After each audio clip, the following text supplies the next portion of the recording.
How to use points on McDonald's app. Hey everyone, welcome back to the channel. In this video we're going to learn how we can use points on McDonald's app, so make sure to watch the video till the end. In order to use the points on the McDonald's app, all you have to do is simply go ahead and then first of all launch either the My McDonald's app, which is if you're from UK, or the normal McDonald's app if you're from the US.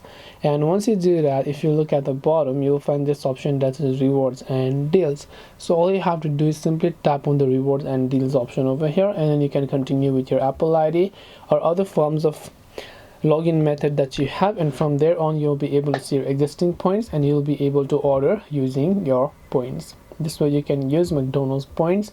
Hope this video was very helpful. If you have got any more questions, queries or doubts, feel free to also leave them down in the comment section below. Thank you very much for watching till the end of this tutorial, and see you soon in the next video.